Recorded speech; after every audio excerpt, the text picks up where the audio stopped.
वक्त के सितम कम हंसी नहीं, आज है यहाँ कल कहीं नहीं। वक्त से परे अगर मिल गए कहीं, अगर वक्त से परे मिल गए यानी वक्त के दायरे से निकल गए, तो शायद इस खौफ से बाहर निकल सकें। हम वक्त के दायरे से बाहर निकलना चाहते हैं और इसके पैदा करदा खौफ की वजह से एक दूसरे की तरफ खींचे चले जाते हैं, मोहब्बत करने लगते हैं एक दूसरे से। गुलशेर ने वजाहत की।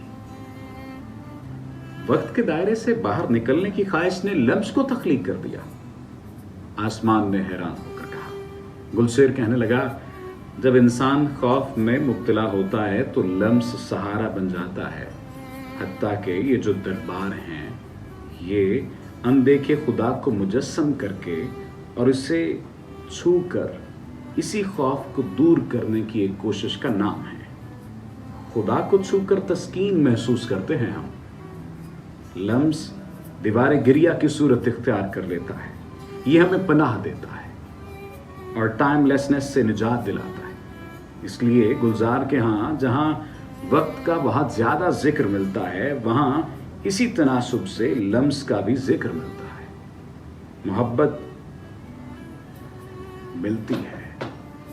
मुझे अगर बाहों में भर लो, शायद मुझको चैन मिले।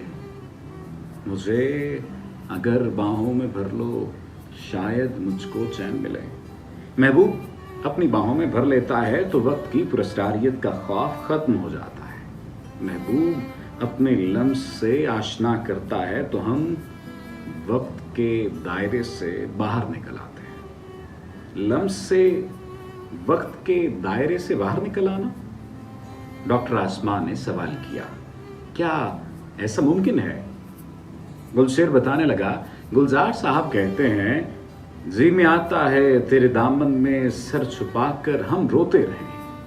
लम्स के जरिए इंसान ऐसी दुनिया में चला जाता है जहां वक्त का खौफ नहीं रहता, बल्कि वहां वक्त होता ही नहीं। उस पर ऐसी कैफियत तारी होती है कि कोई कैफियत नहीं रहती और वो मादे के जरिए गैर मादी दुनिया में चला जाता है।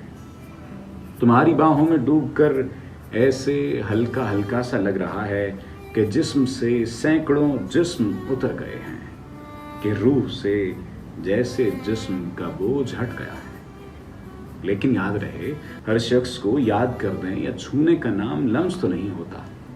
ये तो आपकी तरह बड़ा नर्म नाजुक और मुलायम सा लफ्ज़ है। कुछ लोग ऐसे होते हैं जो लम्स के हकीकी मानी समझा देते हैं और फिर हर शख्स के लम्स की तासीर और असरात मुख्तलिफ होते हैं। कुछ लोगों का लम्स सर्दी में गर्म झोंके जैसा होता है तो किसी का गर्म मौसम में सर्द हवा जैसा, तो कुछ का गर्म कमरे में बैठकर बाहर होने वाली बारिश को खिड़की से महसूस करने जैसा, और कुछ का सर्द कमरे में बैठकर खिड़की पर पड़ने वाली सूरज की किरणों को महसूस करने जैसा। वैसे गुलजार के यहाँ लम्स के तमाम जायके मौजूद हैं। साइमा ने राय दी। गुलशेर ने साइमा की बात से इत्तेफाक किया। हाँ, ऐसा ही है साइमा। कहीं वो महबूब से बड़ी मासूमियत से इल्तिजा करते हैं, मुझको इतने से काम पे रख लो। जब भी सीने पे झूलता लॉकेट उल्टा हो जाए तो मैं हाथों से सीधा करता रहूं उसको। कहीं उसे बताते हैं, बहुत देर तक होंठ आंखों पर रख के तुम्हारे किसी ख्वाब को प्यार करता रहा हूं मैं। कभी लम्स का जिक्र कुछ ऐसे करते हैं कि महबूब आपको अपनी बाहों में महसूस होने लगता है और आप उसकी खुशबू अपने जिस्म में महसूस करने लगते हैं। दो सूंधे सूंधे से जिस्म जिस वक्त एक मुट्ठी में सो रहे थे, बता तो उस वक्त मैं कहाँ था?